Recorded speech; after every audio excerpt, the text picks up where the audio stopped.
അപ്പൊ നിങ്ങളുടെ കൊള്ളരുതായ്മക്ക് MLA-മാർക്ക് തടയരുത്. ആ പരിപാടി നിർത്തിയിട്ട് വികസന കാര്യത്തിൽ നമുക്ക് എല്ലാവർക്കും യോജിച്ച് നിൽക്കാനേ സഹകരിക്കാം. നിങ്ങളിപ്പോ എന്നോട് പറഞ്ഞ പണി അതിന്റെ ഒരു പകുതി സ്വരത്തിൽ നിങ്ങളുടെ നേതാക്കന്മാരെന്ന് പറയുന്നു. ഇവിടെ പറയുന്ന രണ്ട് പാർട്ടികളായാലും അപ്പൊ അതിന്റെ യൂട്ടിലിറ്റി ഷിഫ്റ്റിംഗ് യുദ്ധകാല അടിസ്ഥാനത്തിൽ തീർക്കാൻ എന്തെങ്കിലും യൂട്ടിലിറ്റി ഷിഫ്റ്റിംഗ് വഞ്ചന കാണിച്ച കരാറുകാരനെതിരെ ജാമ്യമില്ലാ വകുപ്പിൽ കേസെടുത്ത് ജയിക്കുക ഒരു തർക്കമില്ല. ഗവൺമെന്റ് അതിന് സന്നദ്ധമായിട്ട് മുന്നോട്ട് വരണം. അത്ര വലിയ വൃത്തികേടാണ് ആ കരാറുകാരൻ കാണിച്ചത്. കാരണം അയാളോട് നമ്മൾ മുഴുവൻ പണി പൂർത്തിയാവില്ലെങ്കിലും റോഡ് ട്രാൻസ്പോർട്ടബിൾ ആയിരിക്കണം. ആദ്യം ചെറുപ്പാടം വരെയുള്ള പിന്നെ ആദ്യം തെങ്കര വരെ അയാൾ പിന്നെ ടാർ ചെയ്യാതെ തെങ്കര വരെ പിന്നാലെ നടന്ന് ചെയ്യിച്ചു. അവിടെ നിന്ന് ചെറുപ്പാടം വരെ കീറിയിട്ടു. ആ കീറിയിട്ടിട്ട് നമ്മളായിട്ടുള്ള എഗ്രിമെന്റ് റെക്കോർഡിൽ പറയാം. സുബ്രഹ്മണ്യത്തിൽ വിളിക്കുക. ഇതിന് യോഗങ്ങളൊന്നും നടത്തിയില്ല. നമ്മുടെ ആദ്യമായി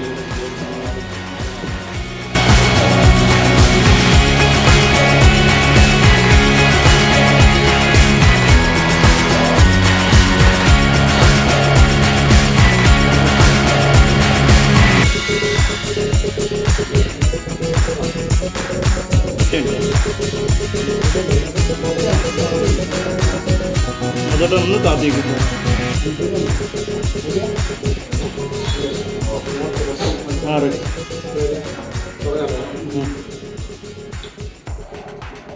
ഇന്നിപ്പോ ഇങ്ങനെ നിങ്ങളെ കാണാൻ ഒരു സാഹചര്യം ഉണ്ടായത് നമ്മുടെ മണ്ഡലത്തിലെ 1-2 റോഡുകളുമായി ബന്ധപ്പെട്ട് നടക്കുന്ന ചില പ്രചരണങ്ങളാണ്.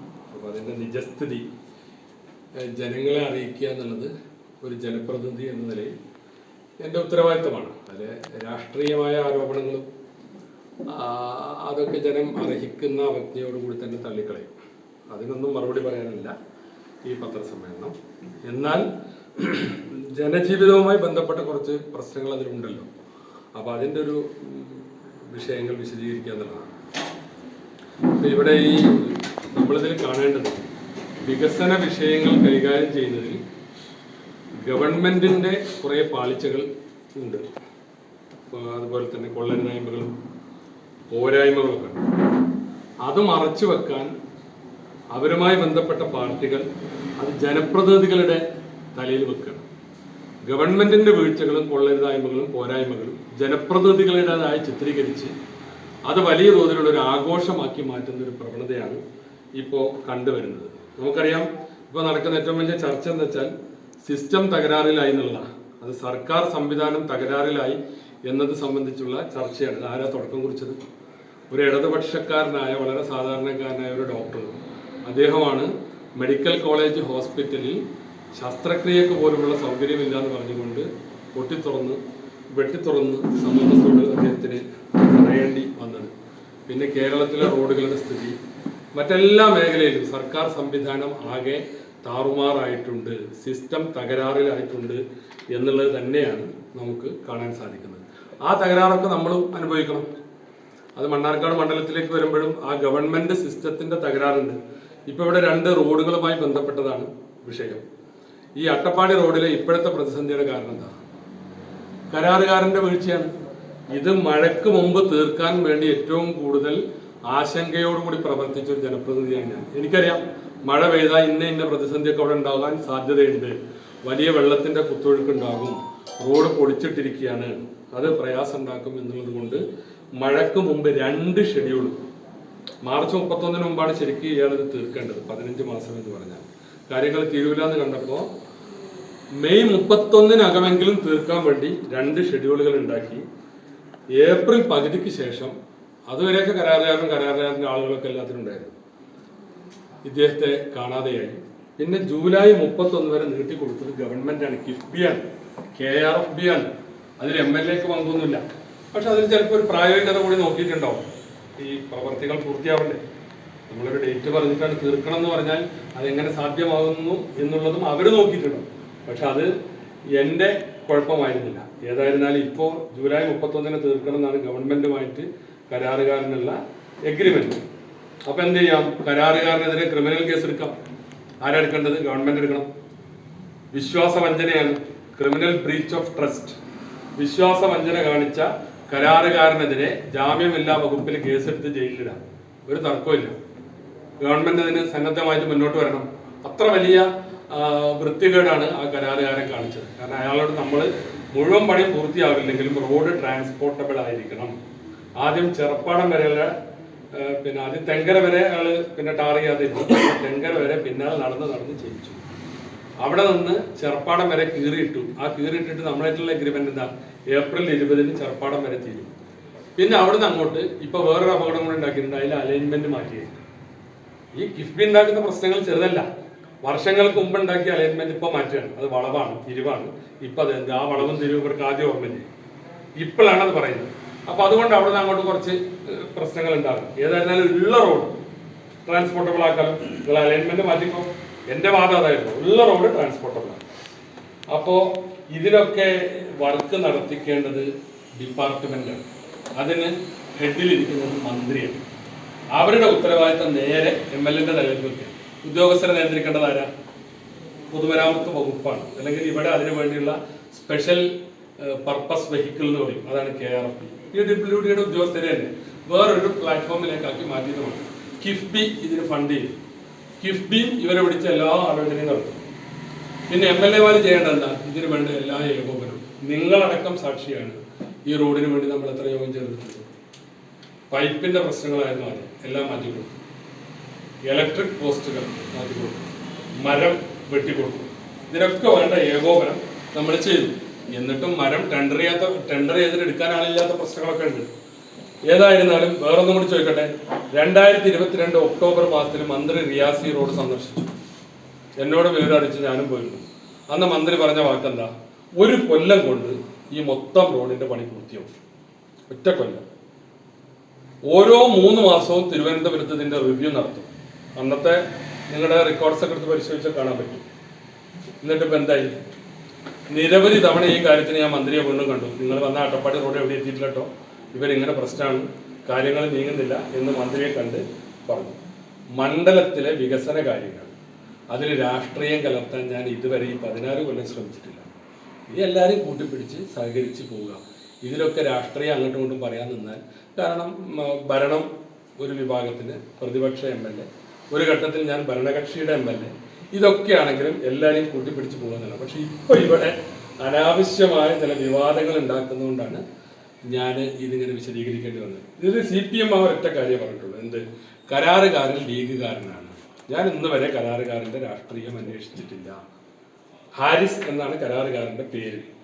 അയാൾ കാസർകോട്ടുകാരനാണ്. അതുകൊണ്ട് അയാൾ ലീഗുകാരനാണെന്നാണ് ധരിച്ചിരിക്കണം. ഇനി ലീഗുകാരനായി നോക്കുക. ലീഗുകാരനായതുകൊണ്ട് കിട്ടിയ കരാറല്ലല്ലോ. അയാൾ എഗ്രിമെന്റ് അയാളുടെ ടെൻഡറിൽ പ്രോസസ്സിൽ പങ്കെടുത്തു, അയാൾക്ക് കിട്ടിയതാണ്. അപ്പൊ എന്ന് കരുതി അയാളോട് നമുക്ക് യാതൊരു അനുകമ്പയില്ല. അങ്ങനെ ഈ കരാറുകാരനെ, ഗവൺമെന്റിനെ മോശമാക്കാൻ വേണ്ടിയിട്ട് കരാറുകാരനെ ഞാൻ വഴിവിട്ട് സഹായിച്ച് പണി കുഴപ്പത്തിലാക്കുക എന്നാണ് CPM അട്ടപ്പാടി ഏരിയ കമ്മിറ്റിയുടെ ആരോപണം. അതെങ്ങനെ ചെയ്യുക? ഇതിന്റെ മൊത്തം പഴി ഞാനാണല്ലോ കേൾക്കുന്നത്. എന്തൊക്കെ ഈ ആരുടെയൊക്കെ വീഴ്ചയാണെങ്കിലും ഇവിടെ ഇതിന്റെ തലയിൽ വെക്കാനാണ് ശ്രമിക്കുന്നത്. അപ്പൊ ഞാൻ അങ്ങനെ ചെയ്യും. അതാണ് CPM പറഞ്ഞ ഏക ആരോപണം. എന്ത്? കരാറുകാരനെ MLA സഹായിക്കുന്നു. പിന്നെ ജൂലൈ 31 വരെ നീട്ടിക്കൊടുത്തത് അത് ഞാനല്ല. പിന്നെ കരിമ്പട്ടികയിൽപ്പെടുത്തണം. ഇതാണ് CPMന്റെ ആവശ്യം. കരിമ്പട്ടികയിൽപ്പെടുത്താൻ നേതാക്കന്മാരോട് പറഞ്ഞാൽ മതി, കരിമ്പട്ടികയിൽപ്പെടുത്തണം. പിന്നെ അതിൽ എനിക്കൊരു വലിയ ആശങ്കയുണ്ട്. ഞാൻ പറയാം, ഒരു കരാറുകാരനെ മാറ്റി വേറൊരു കരാറുകാരൻ വരാൻ പരമാവധി ഇവനെ കൊണ്ട് തന്നെ സമ്മർദ്ദങ്ങളും പേടിപ്പിച്ചും നിയമ നടപടി സ്വീകരിച്ചും ചെയ്യിക്കണമെന്ന് പറയാൻ കാരണം എന്താ വെച്ചാൽ, ഒരു കരാറുകാരൻ പോയി പിന്നെ ഇതിന്റെ കണക്കും കൊടുത്ത് വേറെ കരാറുകാരൻ വരണമെങ്കിൽ കിഫ്ബിയുടെ ഒരു സംവിധാനത്തിൽ ഒരുപാട് മാസങ്ങൾ എടുക്കും. കാഞ്ഞിരപ്പുഴയിൽ എടുത്തിട്ടില്ലേ? കാഞ്ഞിരപ്പുഴയിൽ പഴയ കരാറുകാരൻ പോയി. ഇതൊക്കെ ഈ കിഫ്ബി നടപടികളുടെ സങ്കീർണതയാണ് ഒന്നാമത്തെ വില്ലൻ. കാരണം ഇതിന്റെ മുമ്പ് ഇവിടെ റോഡുകളും പാലങ്ങളൊക്കെ ഉണ്ടായിരുന്നു. പണി തുടങ്ങിയാൽ 1 കൊല്ലം കൊണ്ട് 1.5 കൊല്ലം കൊണ്ട് പണി പൂർത്തിയാവും. എത്ര വലിയ പ്രോജക്റ്റായിരുന്നു. പക്ഷെ കിഫ്ബിയുടെ നടപടികൾ അങ്ങനെയല്ല. അപ്പൊ നാട്ടിൽ കിഫ്ബിയാണ് രീതിയെങ്കിൽ പിന്നെ അതിന്റെ കൂടെ നിൽക്കില്ല, നമുക്ക് എന്ത് ചെയ്യാൻ പറ്റും? ഇന്നത്തെ ഗവൺമെന്റിന്റെ കീഴിൽ കിഫ്ബിയെ കിട്ടും. കിഫ്ബി ആയതുകൊണ്ട് എന്റെ മണ്ഡലത്തിലേക്ക് വേണ്ടെന്ന് പറയാൻ പറ്റും. പക്ഷെ കിഫ്ബിയുടെ പോരായ്മകൾ അകത്തും പുറത്തും നന്നായിട്ട് നമ്മൾ പറയും. കാരണം ഇത് പോരായ്മ ഒരുപാടുണ്ട്. ഇതിൽ ഒരു അമിതമായ സ്റ്റാൻഡേർഡ് വൽക്കരണത്തിൽ വലിയ എമൗണ്ടാണ് ഇതിനൊക്കെ വിനിയോഗിക്കുന്നത്. ഈ 8 കിലോമീറ്റർ റോഡ് പണിയെടുക്കാനുള്ള എമൗണ്ട് എത്ര എന്നറിയുന്നത്? 44 കോടിയാണ്. ചുരം 30 കോടിയാണ്. ചുരത്തിന് ശേഷം അങ്ങോട്ട് 87 കോടിയാണ്. അപ്പോൾ എല്ലാം കൂടി 150 കോടിയുടെ മുകളിലുള്ളൊരു പദ്ധതിയാണ്. ഈ കാലത്തെ ഗവൺമെൻറ് ഇങ്ങനെയാണ് ചെയ്യുക. അന്ന് തോമസ് ഐസക് പറഞ്ഞ വഴി ഒരുപാട് കാലം ഈട് നിൽക്കുന്ന വർക്കായിരിക്കുന്നു. അപ്പോൾ അതിനെതിരെ നമ്മൾ ഫൈറ്റ് ചെയ്തൊരു കാര്യമില്ല. അപ്പോൾ ആ പ്രവൃത്തി നടപ്പാക്കാൻ വേണ്ട സഹായങ്ങൾ ചെയ്യുകയാണ് നമ്മൾ ചെയ്തത്. പക്ഷെ അതിൻ്റെ ഭാഗമായിട്ടാണ് ഇവിടെ ആളുകൾ പ്രയാസത്തിൽ പെടുന്നത്. ഏതായിരുന്നാലും ഇപ്പോൾ ഇതിലുണ്ടാക്കിയ ഇതൊക്കെ ഇങ്ങനെ ആണെങ്കിലും നമ്മൾ ഇടപെടേണ്ടതും നമ്മൾ പറയേണ്ടതും നമ്മൾ തന്നെ ചെയ്യണമല്ലോ. ഇതിൽ നിരവധി ഇടപെടൽ നടത്തിയെന്നുള്ളത് ഞാൻ ആദ്യം വിശദീകരിച്ചു. അപ്പോൾ ഇപ്പോൾ ഉള്ളൊരു സംവിധാനം, ഇപ്പോൾ അവിടെ ഒരു വാഴ നടലും സംഗതിയൊക്കെ ഉണ്ടായിരുന്നു. വാഴ നടന്നതിൻ്റെ 4 ദിവസം മുമ്പേ ഞാൻ തിരുവനന്തപുരത്ത് പോയിട്ട് കിഫ്ബിയുടെ തലവൻ, അതിൻ്റെ CEO എബ്രഹാം സാറ് കണ്ടിരുന്നു. അയാളോട് കാര്യങ്ങളൊക്കെ വിശദീകരിച്ചു. അത് പ്രകാരം അദ്ദേഹം ഈ വാഴ നടന്നതിൻ്റെ തലേ ദിവസം ഒരു മീറ്റിംഗ് വിളിച്ചു. അല്ലാതെ വാഴ നട്ടവർ കരുതുന്നത് എന്താ വെച്ചാൽ വാഴ ഇന്നലെ നട്ടു, മിനിയാന്ന് നട്ടു, ഇന്നലെ പണി തുടങ്ങി, വാഴ നട്ടപ്പോൾ പണി തുടങ്ങിയതാണ് അല്ല. അപ്പോൾ എബ്രഹാം സാർ ആ യോഗത്തിലെടുത്ത തീരുമാനം എന്താ വെച്ചാൽ പെട്ടെന്ന് ഇപ്പോൾ മഴയത്ത് ടാർ ചെയ്യണമെന്ന് ആർക്കും പറയുന്നില്ല. റോഡ് ട്രാൻസ്പോർട്ടബിൾ ആയിരിക്കണം. എവിടേക്കാണോ റോഡ് ട്രാൻസ്പോർട്ടബിൾ ആകുന്നതിന് തടസ്സമുള്ളത് അത് അടിയന്തരമായി നീക്കി കൊടുക്കണം. അത് കരാറുകാരൻ്റെ ചെലവിൽ ചെയ്യണം. ഇത് നമ്മൾ കൊടുത്ത പരാതിയെ തുടർന്ന് എബ്രഹാം സാർ എടുത്ത തീരുമാനമാണ്. അത് ആണ് ഇപ്പം നടന്നുകൊണ്ടിരിക്കുന്നത്. ഇപ്പോൾ അവിടെ റോഡ് ട്രാൻസ്പോർട്ടബിൾ ആക്കുന്നുണ്ട്. അത് കഴിഞ്ഞ് മഴ മാറിയാൽ ഈ ചിറപ്പാടം വരെ കീറിയ ഭാഗം പൂർണ്ണമായും ടാർ ചെയ്യും. അതിനുശേഷമുള്ള ഈ അലൈൻമെൻറ്റ് മാറ്റവും കൂടി പരിഗണിച്ചുള്ള വർക്കും ചെയ്ത് വൈകാതെ മാസങ്ങൾക്കുള്ളിൽ ഇത് പൂർത്തിയാക്കണമെന്നുള്ളതാണ് ഇതിൻ്റെ ഇപ്പോഴത്തെ ഇവരുടെ ഒരു തീരുമാനം. പിന്നെ വേറൊന്നുള്ളത് ഇവിടെ മേലാറ്റൂർ റോഡാണ്. KO റോഡ് എന്നാണ് അതിനെ റെക്കോർഡിൽ പറയുന്നത്. കുമരമ്പത്തൂർ ഒലിപ്പുഴ റോഡ്. ഇതിന് യോഗങ്ങളൊന്നും നടത്തിയിട്ട് ഞാൻ ഇവിടെ ഉള്ള വേറൊരു വിമർശനം. ഇതിന് വേണ്ട യോഗം നടത്തിയിട്ടുണ്ട്. ആദ്യമായി ഇവരുടെ ഉദ്യോഗസ്ഥന്മാരുമായി 6 മാസം മുമ്പ് അലനല്ലൂർ പഞ്ചായത്ത് ഓഫീസിൽ യോഗം ചേർന്ന് നിങ്ങളിൽ പലരും സാക്ഷിയാണ്. റോഡ് സന്ദർശിച്ചു. അലനല്ലൂരിൽ നിന്നിട്ട് ഓരോ ഭാഗത്തും സന്ദർശിച്ചു. ഇതിൽ എന്തൊക്കെ വേണമെന്നുള്ള പൊതുജനങ്ങളുടെ അഭിപ്രായം ജനപ്രതിനിധികളിലൂടെ അവരോട് പറഞ്ഞു. അത് പ്രകാരമാണ് ഈ റോഡിൻ്റെ മാപ്പ് തയ്യാറാക്കിയത്. അലനല്ലൂരും കോട്ടോപ്പാടത്തും ടൗൺ വികസനമുണ്ട്. പിന്നെ ചിലയിടത്ത് കട്ട് ചെയ്യാനുണ്ട്. ഇപ്പോൾ അത്താണിപ്പടി അലനല്ലൂർ ഒരു ആക്സിഡൻറ്റ് പ്രോണാണ്. അവിടെ ഒരു ആക്സിഡൻറ്റ് എപ്പോഴും ഉണ്ടാകുന്നത്. അപ്പോൾ എന്താ കാരണം വെച്ചാൽ റോഡ് ഒരു ഭാഗം ഉയരത്തിൽ ഒരു ഭാഗം താഴ്ന്നിട്ടുണ്ട്. അപ്പോൾ അത് കട്ട് ചെയ്ത് ലെവലാക്കാനുള്ള തീരുമാനമുണ്ട്. അങ്ങനെ അന്ന് ആളുകൾ പറഞ്ഞ എല്ലാ നിർദ്ദേശവും ഇതിൻ്റെ ഭാഗമായിട്ട് വന്നിട്ടുണ്ട്. പിന്നെ അതിലിപ്പോൾ ഉള്ളൊരു പ്രശ്നം എന്താ വെച്ചാൽ ഈ വീതി കുറവിനെ കുറിച്ച് പറയുന്നുണ്ട്. നിലവിൽ റോഡിൻ്റെ ടാർ പോർഷൻ 9 മീറ്ററാണ്. കിഫ്ബിയുടെ അഭിപ്രായത്തിൽ അത് എവിടെയും കുറക്കുന്നില്ല. പക്ഷേ ടാർ കഴിഞ്ഞാൽ ഉടൻ ഡ്രൈനേജ്, അത് കിഫ്ബിയുടെ രീതിയാണ്. നമ്മളാരും പറഞ്ഞാൽ എഞ്ചിനീയറിംഗ് അവരാണ് തീരുമാനിക്കുന്നത്. ടാർ കഴിഞ്ഞാൽ റോഡിലെ വെള്ളം മുഴുവനും ഡ്രൈനേജിലേക്ക്. അതിൻ്റെ ഇടയിൽ ഒരു ഗ്യാപ്പില്ല. അവർ പറയുന്നത് അതിൻ്റെ ഇടയിൽ ഗ്യാപ്പ് ഇടുമ്പോൾ ഈ ഡ്രൈനേജൊക്കെ പിന്നെ മരങ്ങളും ഇതൊക്കെ വളർന്ന് ആകെ നാശമായി പോകുന്നു. അപ്പോൾ ഡ്രൈനേജ് പരിപാലിക്കണമെങ്കിൽ ഇങ്ങനെയാണ്. അത് കഴിഞ്ഞ് ബാക്കിയുള്ള സ്ഥലം റോഡിൻ്റെ തന്നെയാണ്. അതിന് കല്ലിട്ട് അവരത് സംരക്ഷിക്കുകയും ചെയ്യും. അപ്പോൾ ഈ രീതിയിൽ അത് കിഫ്ബിയുടെ രീതിയാണ്. ഇതിനുള്ള മീറ്റിങ്ങുകൾ ആവശ്യത്തിന് ചേർന്നിട്ടുണ്ട്. പിന്നെ അതിനുള്ള എന്താ വെച്ചാൽ ഇപ്പോൾ കുണ്ടുകുഴികൾ നല്ലോണമുണ്ട്. അതിൻ്റെ കഷ്ടപ്പാട് ഞാനടക്കം അനുഭവിക്കുന്നതാണ്. അതാരും പ്രത്യേകിച്ച് പറയേണ്ടതില്ല. നിർമ്മാണം നടക്കുന്ന 2 റോഡുകളിലുള്ള ഈ പ്രശ്നം ചൂണ്ടിക്കാട്ടിട്ടാണ് ബഹളം ഉണ്ടാക്കുന്നത്. നിർമ്മാണം നടക്കുകയാണെങ്കിൽ 2 റോഡിലും അണ്ടർ കൺസ്ട്രക്ഷനാണ്. അപ്പോൾ കുഴി അടക്കാൻ തീരുമാനം എടുത്തിട്ടുണ്ട്. അപ്പം നല്ല മഴയാണ് ഇതുവരെ നിൽക്കാതെ പെയ്യുന്നത്. എന്ത് കൊണ്ടുപോയിട്ടാലും 1 മണിക്കൂർ കൊണ്ട് അത് പുറത്തേക്ക് കയറും കുഴിൻ്റെ. അപ്പോൾ അതുകൊണ്ട് മഴയൊന്ന് മാറിയാൽ നന്നായി കോറി മിക്സ് എല്ലാം കൊണ്ടുവന്നിട്ട് കോറി പൊടിയും വെറ്റ് മിക്സ് ആക്കിയിട്ട് കുഴി അടക്കാമെന്നുള്ളതാണ് മേലാറ്റൂർ റോഡിൻ്റെ കാര്യത്തിലുള്ള ധാരണ. അത് കഴിഞ്ഞ് ഓഗസ്റ്റ് 15-ന് ശേഷം മഴ മാറിയാൽ ഓഗസ്റ്റ് സെപ്റ്റംബർ മാസങ്ങളിലായി ഒരു സർഫേസ് വർക്ക്, ഉപരിതല കീറി പൊളിച്ചിട്ടുള്ള ടാർ ചെയ്യുന്ന ഒരു പ്രവൃത്തി ആ റോഡിൽ ചെയ്തു തരാം. ഇതാണിപ്പോൾ അവർ പറഞ്ഞിട്ടുള്ളത്. പിന്നീട് അത് 15 മാസം കൊണ്ട് ആ റോഡിൻ്റെ പണി പൂർത്തിയാക്കി തരാനാണ്. അതായത് കുമരമ്പത്തൂർ ചുങ്കം തൊട്ട് കാഞ്ഞിരംപാറ വരെയാണ് ഈ റോഡ്. ഈ റോഡ് വരുന്നത് എങ്ങനെയാണ്? ഈ റോഡ് നന്നാക്കണം എന്ന് പറഞ്ഞിട്ട് നമ്മൾ പെറ്റീഷൻ കൊടുത്തു. ഏതെങ്കിലും കാര്യമായ പദ്ധതിയിൽ ഉൾപ്പെടുത്തണം എന്നും പറഞ്ഞു.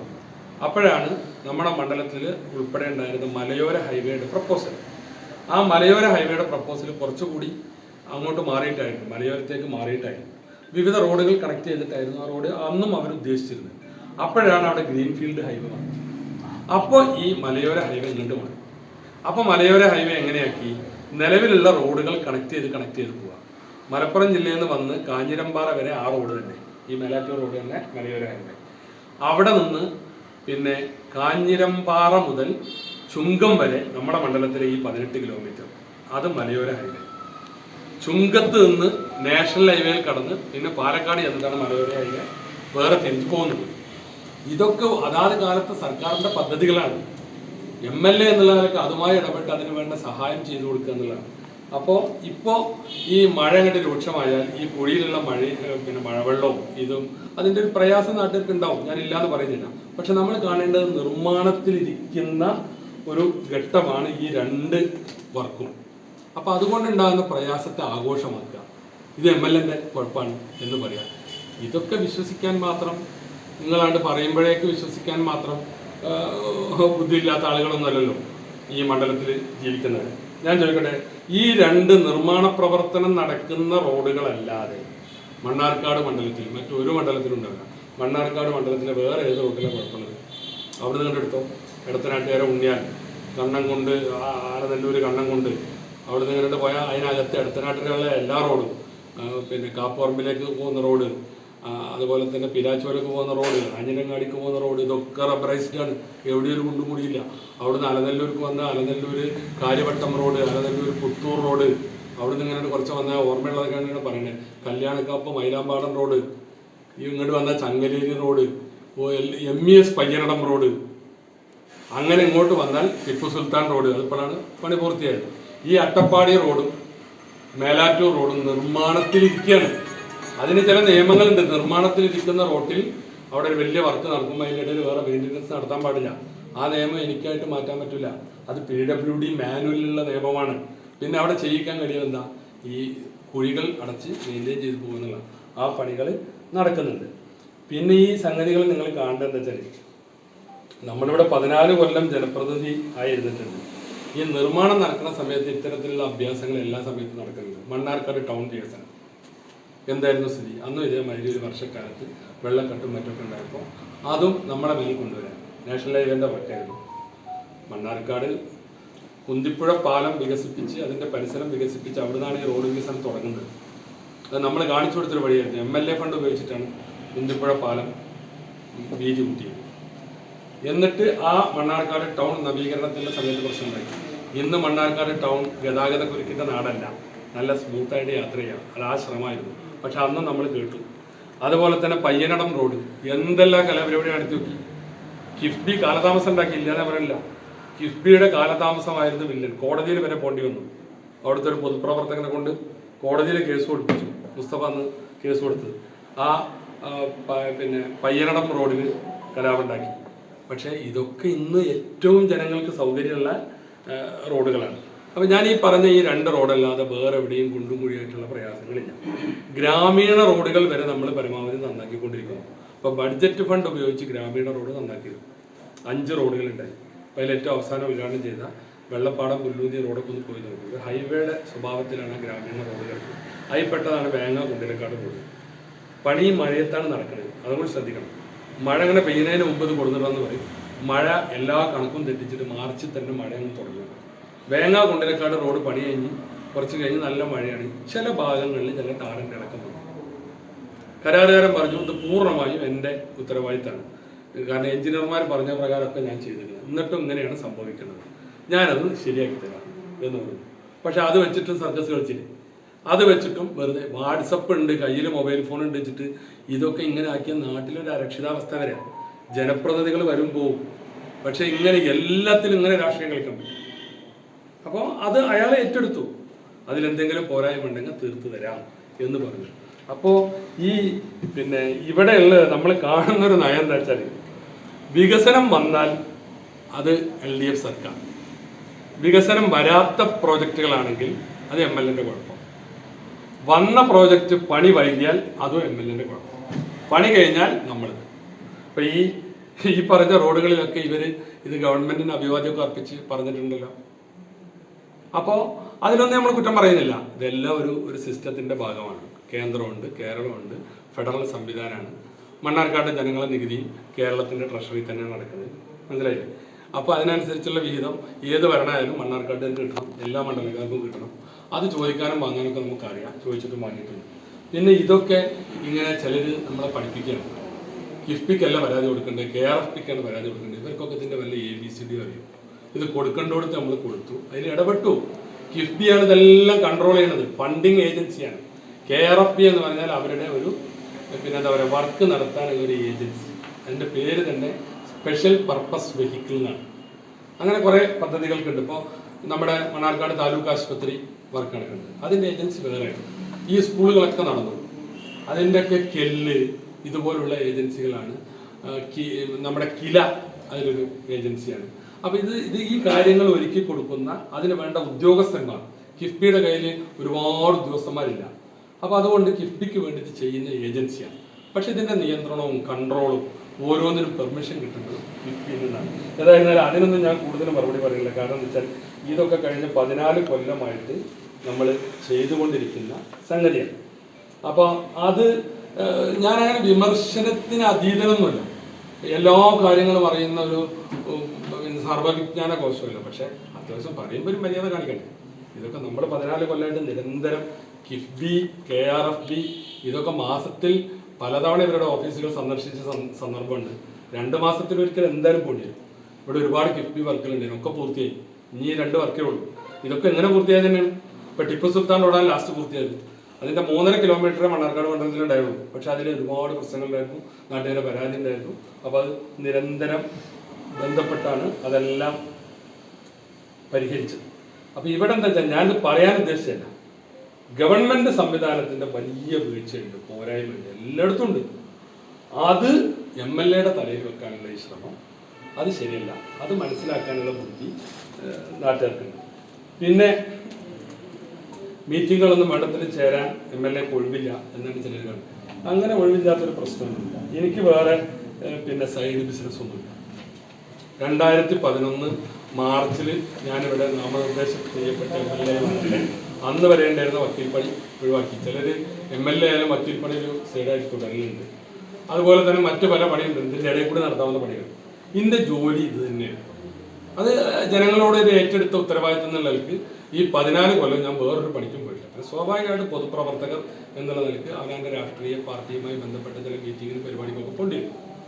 അതുപോലെ തന്നെ തിരുവനന്തപുരത്തും ഇതുമായി ബന്ധപ്പെട്ട സംഗതികൾക്ക് ചിലപ്പോൾ ചില സമ്മേളനങ്ങൾക്ക് പുറത്തൊക്കെ കൊണ്ടിരുന്നു.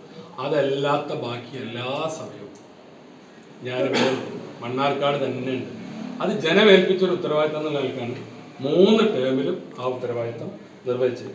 ഒരാൾ ഉപദേശിച്ചാണ് MLAക്ക് ഒഴിവില്ലെങ്കിൽ ഓൺലൈനായിട്ടെങ്കിലും നടത്തിക്കൂടെയാണ്. ഓൺലൈനൊന്നും നടത്തണ്ട, ഓഫ്ലൈൻ നടത്താൻ തന്നെ ഞാനിവിടെ പിന്നുണ്ട്. പിന്നെ ഇതിലുള്ളൊരു പ്രശ്നം എന്താ വെച്ചാൽ ഇതുവരെയൊന്നും ഈ ആക്രോശം ഉണ്ടായിരുന്നില്ല. ഇനി ഇലക്ഷന് വളരെ കുറച്ച് സമയമുണ്ട്. അപ്പോൾ അതിൻ്റെ ഒരു അസ്ഥ്യതയാണ് ഈ കാണുന്നത്. പക്ഷെ അതൊക്കെ ഇങ്ങനെയാണോ പ്രകടിപ്പിക്കുക?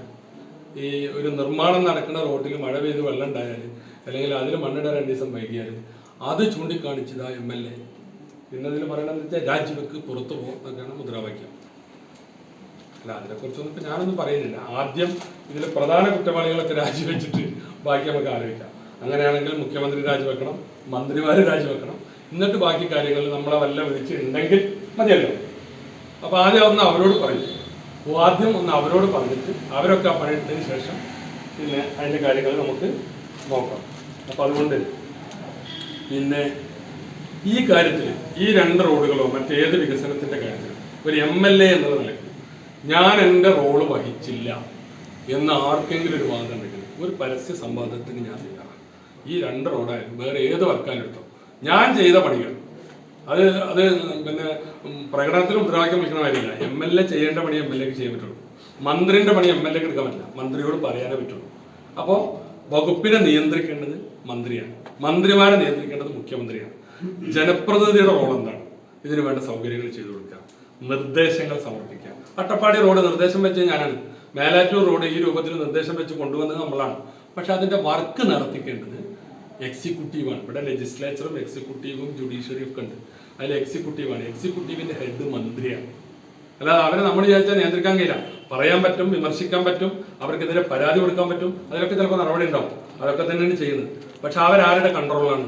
മന്ത്രിയുടെ കൺട്രോളാണ്, ഗവൺമെന്റിന്റെ കൺട്രോളാണ്.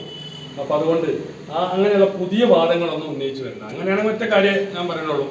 ഈ മണ്ഡലത്തിലെ എല്ലാ മന്ത്രിമാരുടെയും ചുമതല MLA ഉള്ളതൊക്കെ ചെയ്യേണ്ടത് മന്ത്രിമാർക്ക് ഒരു പണിയില്ലെങ്കിൽ മന്ത്രിമാരുടെ ചുമതല ഞങ്ങൾ MLA-മാർക്ക്. ഇതിപ്പോൾ ഈ അസുഖപ്പെടാൻ മാത്രമല്ല, ചില പ്രതിപക്ഷ MLA-മാരുടെ മണ്ഡലത്തിലൊക്കെ തുടങ്ങിയിട്ടുണ്ട് ഈ തെരഞ്ഞെടുപ്പ് എടുത്തപ്പോൾ.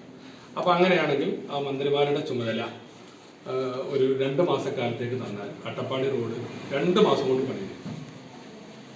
1 കൊല്ലം കൊണ്ട് തീർക്കാമെന്ന് ഇവിടെ തന്നെ റിയാസ് വന്ന് പറഞ്ഞത് അല്ലേ? അപ്പോൾ തീർക്കാൻ കഴിയുമെന്നുള്ളതുകൊണ്ടാണ്, ഇടപെടാഞ്ഞിട്ടാണ്, സംവിധാനത്തിൻ്റെ പോരായ്മയാണ്, സിസ്റ്റം തകരാറിലാണ്, അതാണ് പ്രശ്നം.